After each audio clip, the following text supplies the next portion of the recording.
All right, sight readers, we're looking at the interval of a third today. We already discussed an interval of a second in a previous video. Now we're looking at thirds today. Now thirds are very important because a third is the building block of chords. And music is made up of chords and scales, period. Show me a piece of music and I'll show you chord patterns and scale patterns all over the place. So understanding chords, it's key to understand the interval of a third because we're going to build chords off of these thirds.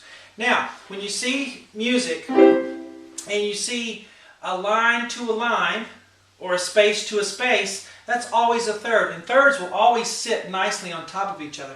Now, a third, again, is distance from one note to the next. And you can pick out any letter on the piano. Let's take a C, for example. All right? And you skip the next letter and you go to the next one. That's a third. It's always a C to an E or a D to an F. And we can see that with our alphabet here. If you pick out any letter, let's just take F, for example. All right? Skip the G and go to A. That is the interval of a third. Okay? F to A. We can pick out another one. Anywhere B, skip the C, go to D. Alright, that is a third. B to D. You know, it's just the distance between two notes. Alright? Now, we've learned it's the distance between two notes. It's always skipping a letter.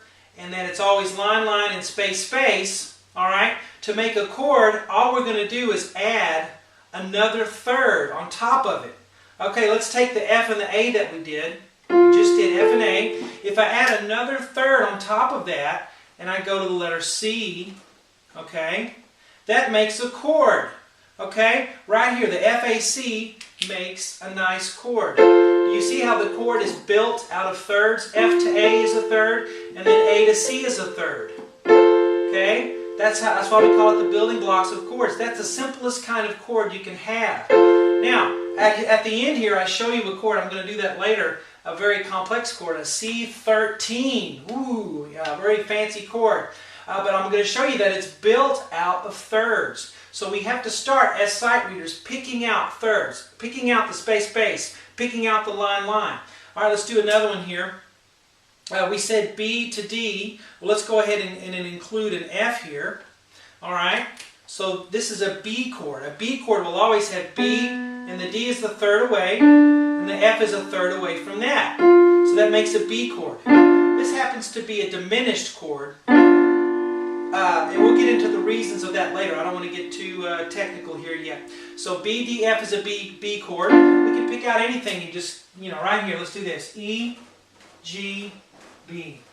Alright? There's our thirds. Third here, a third here. So we have E to G to B, and that makes a nice E chord. Alright? That's a root position. These are all what we call root position chords, where they're nice and neat there. Chords will come a little later in my lessons. If you want to check out my website, I have tons. I'm just giving you a taste of what I'm showing you on the website here in this lesson. But if you go to webpianoteacher.com, you'll see an extensive library of sight reading lessons that I take you through, and just, if you think you're getting a lot of information right here, just wait till you get on the site and go through the lessons there. I'll show you everything I know about learning to sight read, to do it efficiently and to do it fast.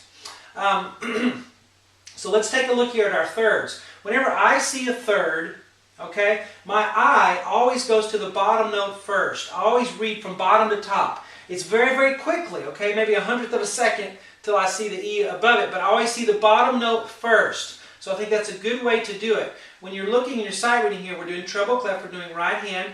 We know this is a C, okay, and we know that this is a third away. So I know it's like that. It's skip a letter, a key in between, and I know it's a third, C to E. Now without looking down at your hand, we need to feel for this next third. Okay, the bottom note is a D, and the one above it is a third away because it's space, space. D to F, okay?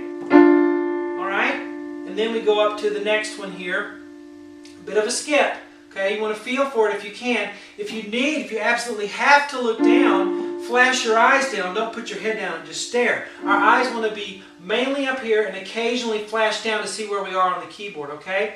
Now, we have B on the bottom, so of course D is on the top because it's a third away. We do that skip in the middle. And then we're going to move up to C and E, another third, okay? And what we're doing is sight reading here. We're doing it from sight. This is not a song. It's not something that will be memorable, because if it's something that's memorable or a song, you're going to memorize it and you're going to quit reading the notes. And that's not our purpose. Our purpose is to learn all the tools and have at our disposal all these skills so that when we go to a song we want to learn, when we go to a song that's really cool that we like, we're ready for it. All right? G to B, down to E and G, and this up high to D and F. Remember, line, line, line, line, space, space. And then down to F and A. Okay? Now what I do on the side too, I also provide backing tracks. I play with you something with this so that it sounds, you know, a little more fun than just playing these, sitting down and doing drills and exercises. Alright? So we're going to go about this fast. Bum, 2, and really slow, okay? 4.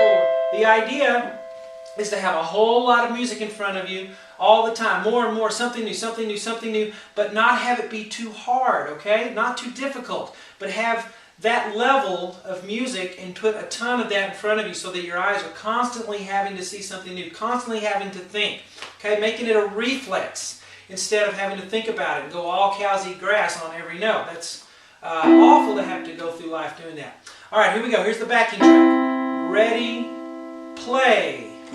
1.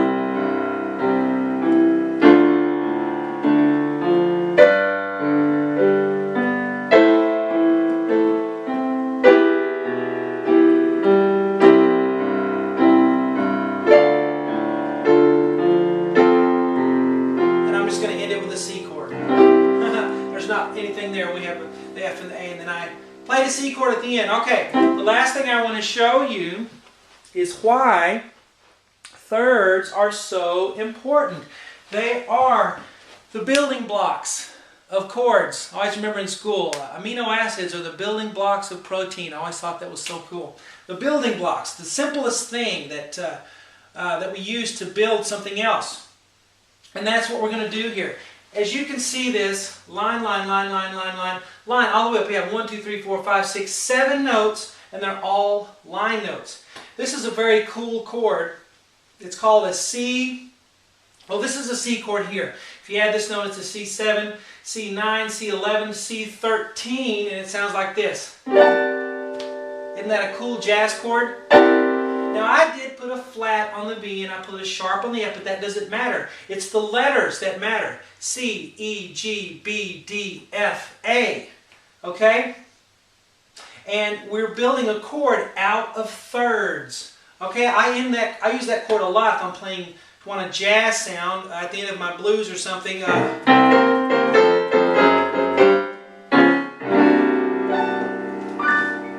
Hear that? That's a 13th chord, and it's built out of thirds, which you just learned, okay? And where there's tons more lessons coming, there's tons of lessons already on the site for sight reading, lots of exercises and backing tracks, telling you everything I know to make you a good sight reader so that you don't have to spend so much time trying to learn a song you love, but you'll have the tools to sit down and learn it in a few minutes, and then play more songs and have more fun doing it. Talk to you guys later.